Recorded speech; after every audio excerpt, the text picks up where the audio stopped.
Welcome back, and thank you for joining us today. In this episode, we begin a journey into one of history's most enduring mysteries, a story that has fascinated thinkers, writers, and explorers for over 2,000 years. Before Atlantis became a symbol of lost worlds and forgotten knowledge, it began as something far more specific, a philosophical story told by a single man in ancient Greece.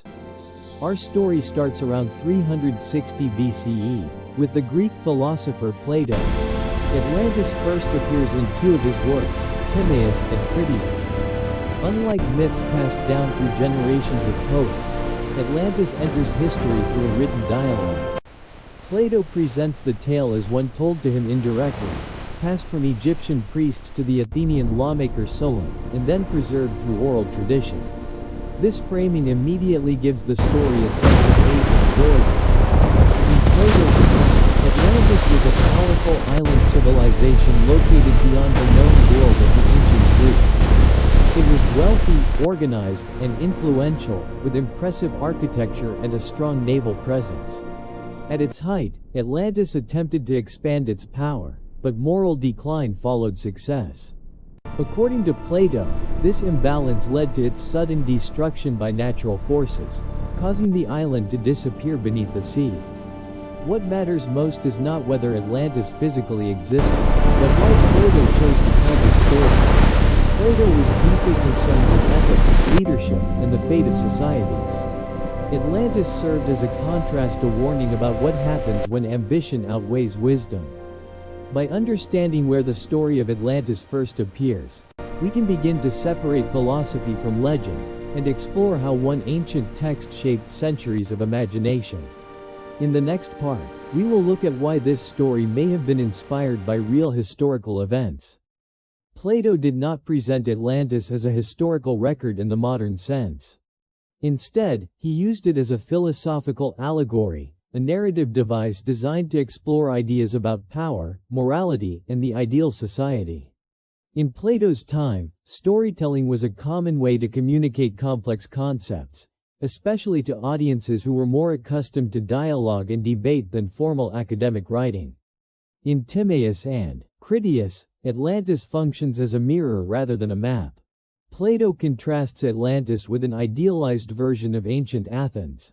While Athens represents balance, discipline, and ethical governance, Atlantis represents excess, pride, and unchecked ambition. The fall of Atlantis is not random. It is the consequence of moral decline. As the society becomes more focused on wealth and dominance, it loses harmony, and collapse follows. This approach aligns closely with Plato's broader philosophy. Throughout his works, he consistently warns that societies fail when leaders value power over wisdom and personal gain over the common good. Atlantis allows him to illustrate this lesson on a grand scale, using a dramatic rise and fall narrative that would be memorable to his audience. Understanding Atlantis as an allegory also explains why Plato included precise but symbolic details: grand architecture, perfect geometry, and sudden destruction. These elements strengthen the lesson rather than serve as archaeological clues. The story was never meant to be investigated with ships and maps, but with reflection and debate. Seen this way, Atlantis becomes less about a lost island and more about a recurring human pattern. Civilizations rise, grow confident, ignore their limits, and eventually face consequences. That message, rather than the location of Atlantis, may be the true reason the story has endured for centuries. Although Atlantis functions as a philosophical allegory, it does not mean the story was created from nothing. Many scholars believe Plato may have drawn inspiration from real historical events that were already distant memories in his time. Ancient societies often preserved knowledge of disasters through oral tradition, where facts slowly blended with symbolism. The Mediterranean world had experienced repeated natural catastrophes long before Plato lived. Earthquakes, floods, volcanic eruptions, and sudden coastal destruction were not rare events. When such disasters struck powerful cities, the psychological impact was enormous. Over generations, these memories could transform into stories of entire civilizations lost in a single moment. Plato himself suggests this process. He frames Atlantis as a story passed down across cultures and centuries, originating from Egyptian priests who claimed to preserve ancient records. Whether or not those records existed, the claim reflects an ancient belief that earlier civilizations had risen and fallen long before classical Greece. This idea alone would have felt both unsettling and compelling to Plato's audience. By combining philosophy with fragments of remembered catastrophes, Plato created a story that felt authentic without being strictly historical. The realism of the destruction, earth-shaking, land-sinking, societies erased mirrored events people knew could happen. That familiarity made the lesson more powerful. Seen through this lens, Atlantis becomes a bridge between myth and memory. It represents how humans attempt to make sense of overwhelming loss by shaping it into narrative. The story does not need to describe a single real place to be meaningful. Its power lies in reflecting humanity's long history of facing forces beyond its control, and the fragile line between prosperity and sudden collapse. Among all real-world civilizations linked to Atlantis, the Minoan civilization stands out as the most convincing inspiration. Flourishing on the island of Crete between roughly 2600 and 1100 BCE, the Minoans were one of the most advanced societies in the ancient Mediterranean. Their power came not from massive armies, but from the sea. The Minoans built complex cities with multi-story buildings, paved roads, drainage systems, and vibrant palaces such as Knossos. Their economy relied heavily on maritime trade, connecting them to Egypt, Anatolia, and mainland Greece. To later generations, this level of organization and wealth could easily appear extraordinary, even legendary. What makes the comparison especially compelling is the sudden disruption of Minoan dominance. Around 1600 BCE, the nearby island of Thera, modern-day Santorini, experienced one of the largest volcanic eruptions in human history. The explosion caused massive earthquakes, tsunamis, and ashfall across the Aegean region. Coastal settlements were damaged or destroyed, and trade networks collapsed. While the Minoans did not vanish overnight, their power declined rapidly in the decades that followed. To people centuries later, with only fragmented knowledge of the past, this slow collapse could easily be remembered as a sudden, catastrophic end. The parallels are striking: an island-based naval power, immense wealth, impressive architecture, and destruction linked to natural forces. While Atlantis may not be a literal description of the Minoans, their story provides a realistic foundation for the myth. It shows how history, when filtered through time and storytelling, can transform into legend without losing its connection to reality. One of the most striking features of Atlantis in Plato's description is its identity as a naval power. Control of the sea defines its wealth, influence, and reach. This detail is important because in the ancient world, dominance at sea was rare and deeply impressive. Societies that mastered maritime trade often appeared unstoppable to their neighbors. Sea-based civilizations depended on ships rather than walls. Their power came from movement, communication, and access to distant resources. This made them seem both prosperous and mysterious, especially to inland cultures. Ports filled with foreign goods, unfamiliar customs, and advanced engineering could easily fuel stories of unmatched sophistication. Plato emphasizes harbors, canals, and fleets not by accident. These elements symbolize expansion and ambition. A society connected by water could grow rapidly, but it also faced constant risk. Earthquakes, storms, and shifting coastlines posed existential threats. Unlike inland cities, island and coastal powers lived at the mercy of nature. This dependence on the sea strengthens the story's realism. Ancient audiences understood how quickly maritime success could turn into disaster. A single natural event could erase ports, sink ships, and isolate entire regions. When trade collapsed, so did political stability. By grounding Atlantis in a seafaring identity, Plato anchored the story in a recognizable reality.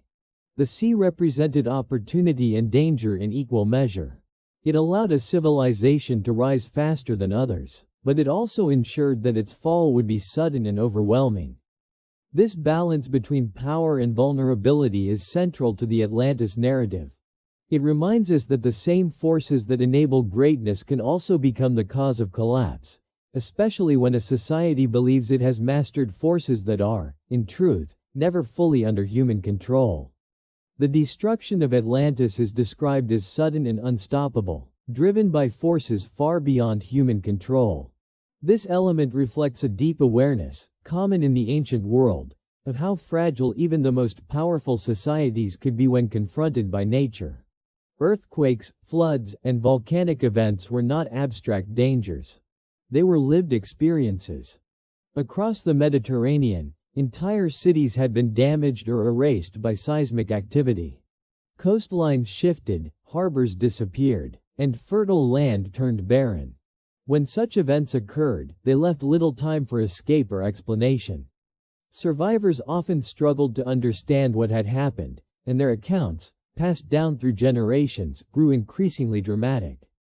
In Plato's narrative, the natural destruction of Atlantis serves both a symbolic and realistic purpose.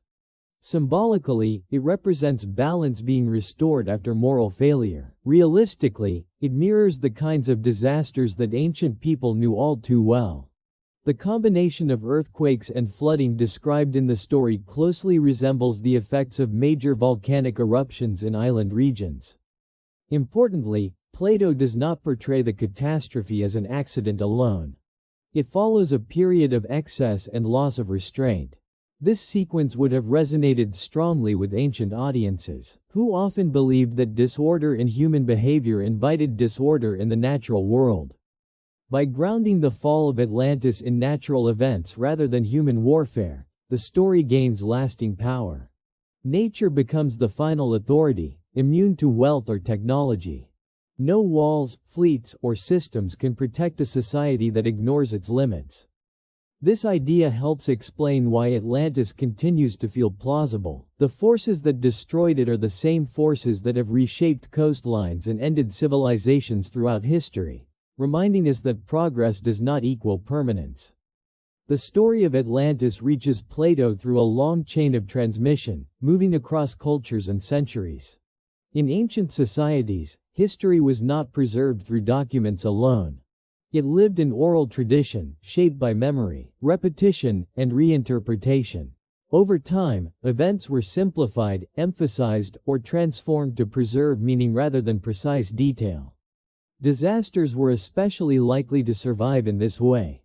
When a city was destroyed suddenly, the emotional impact left a deep mark on collective memory. Survivors told their children, who told theirs, each generation adding clarity to the lesson while losing exact dates, locations, and scale. Eventually, the story became larger than the event itself. Plato's account reflects this process. The narrative arrives through Egyptian priests, then through Solon, and finally into philosophical dialogue. Each step adds distance, but also authority. Egypt, seen by Greeks as an ancient and wise civilization, lent credibility to stories of forgotten ages and lost societies. As time passed, multiple disasters may have merged into a single narrative. Floods, earthquakes, and vanished cities across the Mediterranean could blend into one symbolic collapse. Atlantis becomes a container for collective memory rather than a single historical site. This explains why the story feels both detailed and elusive. It carries emotional truth without geographic certainty. The structure remains, but the specifics dissolve. Understanding Atlantis through the lens of memory shifts the question, from where was it, to why was it remembered? The answer lies in humanity's need to make sense of sudden loss and impermanence. Atlantis survives not because it can be found, but because it expresses a truth about how civilizations remember their own vulnerability. Rather than representing a single lost civilization, Atlantis may be best understood as a composite story, formed from multiple real catastrophes layered together over time. Ancient people did not separate events with the precision of modern historians. When cities were destroyed in similar ways, their stories often merged into one larger narrative. The ancient Greek world offers clear examples. The city of Helike, for instance, was destroyed by an earthquake and submerged by the sea in 373 BCE within Plato's lifetime. The sudden disappearance of Helike shocked the Greek world and was widely discussed. Events like this demonstrated that entire cities could vanish almost overnight, reinforcing the plausibility of Atlantis. Beyond Greece, coastal regions across the Mediterranean experienced repeated destruction. Earthquakes in Anatolia, flooding in North Africa, and volcanic activity in the Aegean all contributed to a shared cultural awareness of instability. Over centuries, these separate events could blend into a single memory of a great civilization lost to nature. Plato's Atlantis reflects this process. It contains elements that match no single place perfectly, yet resemble many locations partially. The scale is exaggerated, the timeline extended, and the destruction absolute. These features suggest synthesis rather than documentation. By combining multiple real collapses into one powerful example, Plato created a story that felt universal.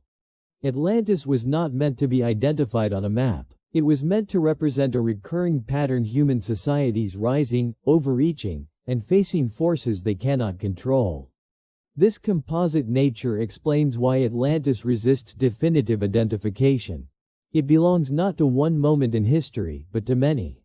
It is a symbolic archive of ancient disasters, preserved as a single warning that transcends geography and time. Descriptions of Atlantis often emphasize impressive engineering, wealth, and organization. To modern readers, these details can sound surprisingly advanced, leading to ideas of lost technology or forgotten knowledge. However, when viewed through an ancient lens, these features become far more grounded and realistic. Bronze Age civilizations already possessed skills that later societies struggled to match. Stone construction, complex water systems, precise urban planning, and large-scale trade networks required high levels of coordination and expertise. When such knowledge was lost after a collapse, later generations often viewed it as evidence of a superior past. Plato's portrayal of Atlantis reflects this perspective. Canals, harbors, and carefully designed cities symbolized order and control over nature. These were not futuristic inventions, but familiar achievements magnified by time and memory. The further removed a society was from the original builders, the more extraordinary their accomplishments appeared. This pattern repeats throughout history. Roman roads, Egyptian pyramids, and Mesopotamian cities were all seen by later cultures as nearly miraculous. The gap between lived experience and inherited memory transformed engineering into legend. By framing Atlantis as technologically impressive, Plato strengthened the emotional impact of its fall. The more advanced a society appears, the more tragic its destruction becomes. This contrast reinforces the central lesson: material achievement does not guarantee survival. Understanding this helps demystify Atlantis. Its advanced nature does not require hidden science or impossible tools. It reflects how human memory elevates lost knowledge, turning once practical solutions into symbols of a golden age that could not last. Plato attributes the origin of the Atlantis story to Egyptian priests, a choice that carries important meaning. To the ancient Greeks, Egypt represented extreme antiquity and continuity. Egyptian civilization appeared unbroken, stretching far beyond the recorded history of Greece. By placing Atlantis within an Egyptian framework, Plato introduced the idea of deep time, a past far older than commonly imagined. This perspective challenged Greek assumptions about progress. Instead of viewing history as a steady upward movement, the Atlantis story suggests cycles of rise and collapse long before classical Athens. Egyptian priests, in Plato's telling, claim that Greeks repeatedly forgot their own past due to floods and disasters, while Egypt preserved records because of its stable geography. Whether factual or symbolic, this idea reshaped how ancient audiences thought about history. Civilization was no longer unique or permanent. It had happened before and could disappear again. Egyptian myth and philosophy often emphasized cosmic balance and renewal. The fall of Atlantis fits within this worldview. When balance is lost, destruction restores order, and time moves forward into another cycle. By linking Atlantis to Egypt, Plato anchored his story in a culture associated with memory and endurance. This gave the narrative authority while reinforcing its central warning. Even the greatest societies can be erased, leaving only fragments remembered by others. Atlantis, then, is not just about a lost island. It is about humanity's limited grasp of its own past. The deeper history stretches, the more fragile certainty becomes. In that uncertainty, myths emerge not to deceive, but to preserve truths that facts alone cannot always carry across centuries. Beyond history, geography, and disaster, Atlantis endures because it speaks directly to human behavior.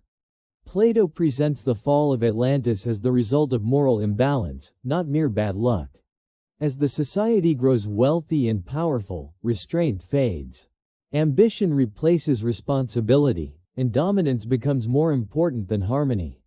This theme runs throughout Plato's philosophy. He believed that both individuals and states collapse when desire overrides reason. Atlantis illustrates this idea on a grand scale. Its people do not fall because they lack knowledge or resources, but because they misuse them. Power, once meant to support order, becomes a tool for excess. What makes this warning effective is its universality. The story is not tied to a single culture or era. Any society that believes itself untouchable can see its reflection in Atlantis. The island's destruction is sudden, but the causes are slow and familiar: pride, expansion, and the belief that success equals permanence. Importantly, Plato does not describe the people of Atlantis as evil from the beginning. They start as balanced and disciplined. The decline happens gradually, making it harder to notice until it is irreversible. This mirrors real historical collapses, where warning signs are often ignored because prosperity masks underlying weakness. Seen this way, Atlantis functions as a moral framework rather than a mystery to solve. Its purpose is to provoke self-examination. Are strength and progress being guided by wisdom or by appetite? That question is why Atlantis continues to feel relevant. As long as societies struggle with power, inequality, and restraint, the lesson of Atlantis remains unfinished, waiting to be recognized before it has to be repeated. Atlantis has survived for over 2,000 years not because it was ever proven real, but because it remains useful. Each generation finds something of itself in the story. For ancient audiences, it explained loss and warned against excess. For modern audiences, it raises questions about progress, collapse, and forgotten knowledge. The endurance of Atlantis lies in its ambiguity. It sits between history and myth, allowing endless reinterpretation. Archaeologists look for physical traces, philosophers return to its moral message, and storytellers reshape it for new fears and hopes. This flexibility keeps Atlantis alive long after countless real cities have been forgotten. Importantly, Atlantis does not demand belief. It invites reflection. The story asks how societies remember their past, how they explain sudden collapse, and how easily confidence turns into vulnerability. It suggests that civilization is not a permanent achievement, but a condition that must be constantly maintained. Atlantis also endures because it removes comfort. If a powerful, advanced society could disappear in a moment, then no society is immune. This idea challenges assumptions about superiority and permanence. It reminds us that technology, wealth, and organization do not place humanity above the forces of nature or the consequences of its own behavior. In this sense, Atlantis functions as a cultural mirror. The more advanced a society believes itself to be, the more unsettling the story becomes. Its message adapts without changing. Strength without balance leads to collapse. Atlantis may never be found beneath the sea, but it was never meant to be. Its true location is in human memory, where stories outlive stone, and warnings endure longer than empires. To bring everything together, the story of Atlantis is not about finding a lost island on a map, but about understanding why such stories are created and remembered. Through philosophy, memory, and echoes of real disasters, Atlantis reflects a timeless pattern. Civilizations rise with confidence, flourish with innovation, and often forget the limits that keep them stable. When those limits are ignored, whether moral, social, or environmental, collapse becomes possible. Sometimes sudden, sometimes silent. Seen this way, Atlantis is less a mystery to solve and more a lesson to revisit. It reminds us that progress is fragile, that knowledge can be lost, and that human nature does not change as quickly as technology does. The myth survives because its warning adapts to every era, including our own. As long as societies struggle with power, balance, and responsibility, Atlantis will continue to feel familiar. Thank you for staying with this story from beginning to end. If you found it thought-provoking or meaningful, do not forget to support the channel and share it with others who enjoy exploring history's deeper questions. We look forward to seeing you again in the next story.